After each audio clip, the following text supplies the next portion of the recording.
Hey, welcome back, ball fans. Kind of a big day, Bob. We've picked up another commitment out of the portal. Another big, important get. But before we talk about our newest commitment and the portal in general, I'd just like to say, glad to be back. I've missed a couple episodes. Between our work schedules have changed up a little bit. Holidays, and both of us have been battling a little sickness. We've not been able to put as much stuff out, guys, as we'd like. So, hope to get back into it and everything, and talk some ball with you guys. Yeah. So let's start with Bob. Uh, Before we get into the whole portal picture, commitment from Notre Dame transfer Sam Pendleton. Good get. You know, we was after the Josh Thompson offensive guard from Northwestern, which is probably it would have been an all-conference type guy. Yeah, Uh, big miss in my opinion. it was. That's what I wanted, number one. And number two, offensive guard probably come out was probably the USC guy, Pregnon. He was another guy that would have been a big upgrade over what we had last year. Agreed. With Pendleton, he started, I think, 7 games for Notre Dame after, I think, an injury. Is that correct, Tim? Yeah, to start the year out, he did start the first seven, was replaced later uh, By senior. by seniors. Yeah, Yeah, by yeah, guys who are have been developed. right. And as he'd been a redshirt freshman and starting for 7 games, even though he did lose his position later in the year. To me, that screams talent's there. He just needs to continue to develop, Right, like every other freshman offensive lineman. right. Um, if you follow the PFFF stuff, his grade was very similar to what Spraggins was last year. Um, and I expect, honestly, he should make another big jump, you know, from, you redshirt, you get physically better. So I would say that's an upgrade. And he's probably a starter. I mean, there's no guarantee That's what he's there. coming in for Right, anyway. he's coming in to be a starter. You already got Wendell Moy, at probably another. These two guys are basically taking a center and two guard spot. They're going to take two of those three, Yeah, probably. I think there's some flexibility, positional flexibility from both these guys. And then, I guess we could go ahead and talk about who else we got there in that area. You got Aiden Bussell, Sham Schumeroff, which is who I would probably would be my favorite to take a guard spot if one of those guys send it, slip into a center. You got Satterwhite, who is probably a center. Could play guard though as Hmm. well. Max Anderson, Gage Ganther. I think we like some guys we got. They're just young and needs to be developed. Yeah, And Purdy's another one. Purdy, yeah. Now Purdy's been playing a lot of tackle. They seem to love him. They want him playing somewhere. Yeah, I would not. Yeah, you shouldn't. I shouldn't have missed Purdy because Purdy's right there with Umarov as far as I'm concerned, as far as chances of uh, playing there. Even though he's been playing a lot of tackle, I could see him playing guard. Oh yeah, Uh, he'd just be a big guard, just like Umarov is. Uh, and you know what? This is vital for Tennessee because I felt like, especially after the Ohio State game, we struggled on offense. we struggled on the offense in general. We struggled on the offensive line. Offensive line has to play better. I know there's people out there that says it's good, but when you're having to use tight ends all the time to chip, running backs to stay in, a lot of people's like, why don't we ever throw the ball to the running back out? Well, because he's having to help in pass protection Yeah, that's because the true. offensive line's not helping enough. If the offensive line actually can hold up, that leaves tight ends to run routes and get out on these routes Yeah, the quicker, back and there. your backs can go out. You know. Yeah. And I will So say, I think both of these guys we brought in is an improvement in pass blocking from what we've had. right, yeah. I think Spraggins was a pretty good run blocker, but he's really struggled in the pass protection area. Uh, And of course, Carrick's still up in the air whether or not he'll be able to come back or not. right. Um, I'm kind of leaning. I don't think he will, but that's not. I think if he was, I'm not 100% sure they go after another one. You know, not 100% sure. I think this is a decent indicator that he's not.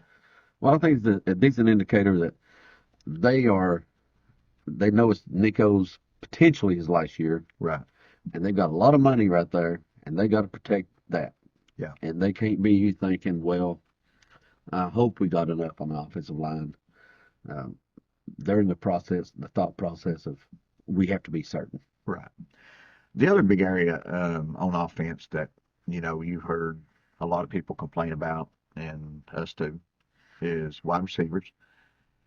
Matthews coming back, that was huge. Um, the talent at the position, I think, has possibly gone up because I think the freshmen are really good. Uh, the one key though that could change this dramatically would be Ohio State's Cornell Tate. Yeah. That one's kind of as of the recording of this, not officially in the portal, thinking that he will go in the portal. But Ohio State is doing their best not, but to make sure he doesn't go into the portal. Right. Same way we did with Matthews. Yeah, Matthews. Right. Well, apparently there's some information out there that Oregon's been tampering, Texas has been tampering, so that just tells you that this guy's not going to come cheap. Number one. Yeah, the rumor is Oregon's got a massive offer out to him. Yeah. Phil Knight is wanting a national title before he dies, and he's got the money to make it happen. Right. His girlfriend, Phil Knight's girlfriend. Oh no, Cornell. Okay. Well, maybe Phil Knight too. He's probably got a young girlfriend. Yes. It goes to Oregon. So it makes a lot of sense. Right. But the Ohio State mods think that if he leaves, that Oregon is probably not the front runner. It might be one of the UTs, the fake one out in Austin, right, or the real one in Knoxville. That might be the leaders. As everyone probably is aware of, we had made quite a run for him coming out of high school. Oh yeah, and he doesn't want to be the other guy across from Jeremiah Smith. Right. He wants to be a number one receiver. Right, and he would definitely be a number one here, I do believe. And, it's funny though. We battled for him, lost out on him. Battled for Amari Jefferson, lost out on him. Now both of them could end up being back here. Mm-hmm. In this day and age, do not burn bridges when you don't get a sign a kid out of high school. Absolutely, because there's a decent chance you'll have another shot at them later on. Yeah, don't be making comments about them pumping gasoline. Right. Little Ashland Jeffrey. Yes. Yeah, that's a throwback one there from old Lane Kiffin. But that would be huge. As far as this wide receiver class would go, I would feel much better about the talent wise there at that position. Well, if Tate goes in the portal, and if we get him,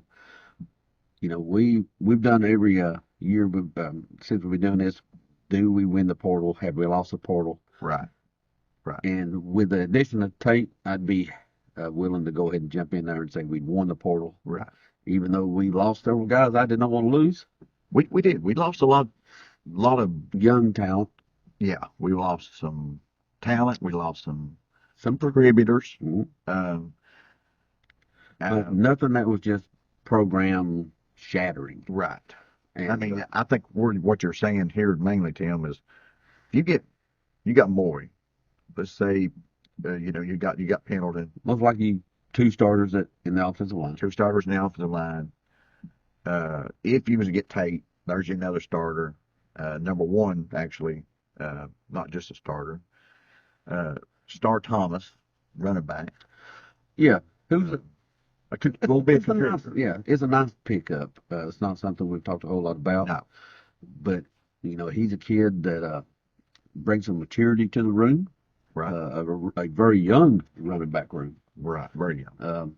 A guy that can pass protect. Right. And sometimes all you need somebody to get you 4 yards and can protect your quarterback, and he's able to do that. Right. So, and he provides a lot of depth just in case somebody gets hurt, which we've had issues with our 2 returners. So that's a nice addition. Nothing earth-shattering, but a nice addition to the room. Much like we felt about Miles Kitselman last year. A nice addition to the room, and it turns out to surprise you. Right. So hopefully that's a good surprise. Yeah, but I'm happy with the pickup, even if it doesn't have that type of impact. Um, And then there's other options out there a little bit, and then there's you got the spring portal too. I do think I would not be shocked if we don't get at least one more player as well, maybe a defensive player, either a defensive tackle, a safety, mhm. maybe a linebacker. You got to agree with that. And I'd say there's still a slight chance we could see some more portal movement in this cycle hmm if a head coach gets fired, Right. which has kind of been a quiet year for it. It has. People go to the NFL, stuff of that nature. I mean, there's some stuff can happen. Still some stuff can happen. And there's a lot of Notre Dame guys, and there'll be, some other Ohio State guys going in the portal.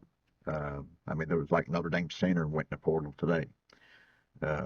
So they've got a little bit of a window there. There's a few more days of movement between those two teams. Right.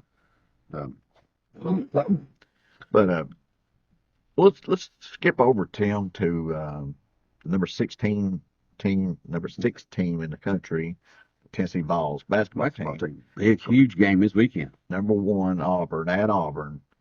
I guess the biggest thing everybody's going to be looking to see if I think his name is Johnny Broom. Yeah, the Broom part I've got. Johnny Broom. I'm not sure, but what does he play? does he play? And as of right now, it's game time decision, and looks kind of 50-50. Really does look like a game time decision, really. Because quite honestly, on the road, even if he doesn't play, it's going to be quite a challenge for the Vols to go into Auburn. Because Auburn can win this. Auburn has earned the number 1 spot, in my opinion. Oh, they definitely have. I mean, they've played the schedule. They've played the schedule and beat a lot of good teams. They've earned that spot. And they had a big win just a few days ago without Burton. Yep. So it's not like they're a middle of the road team without him. They just happened that he's maybe the first or second best player in the country, and maybe we can catch him at a bad time. Right. Should be a good game. Should be a very good game. Yeah. You got to give this moment. I know a lot of Tennessee fans either hate Pearl or appreciate Pearl for what he done while he was here. Right. But whichever side of that fence you fall onto, you can definitely say he has put together a program down there. Oh, absolutely. Yeah. For the Tigers, and this is probably the best team yet. Yeah. I mean, it'll be quite a challenge to go down there. Absolutely. They're favorites to win it all right at the moment. Well, Tim, any other thoughts? Yeah, actually, one thought. I'm not sure if she's had her baby yet, but Coach Caldwell, any day now, it may already be by the time we get this put out. She may have had it. Right. So congratulations. If it's in order, it should be very soon. If not, right. And welcome. A great little addition to the Tennessee Vol family. Yep. Guys, remember to like, subscribe, comment. We always love the interaction there. Different thoughts, those kind of things is great. And, we're no experts here. We're just a couple of Vol fans that love the Vols, love talking about Tennessee sports, and thought we'd just do something to put this out there and see what y'all thought. And hit that notification bell, too. Oh, definitely. Well, guys, appreciate you. And go Vols. Go Big Orange, beat them Tigers. That's right.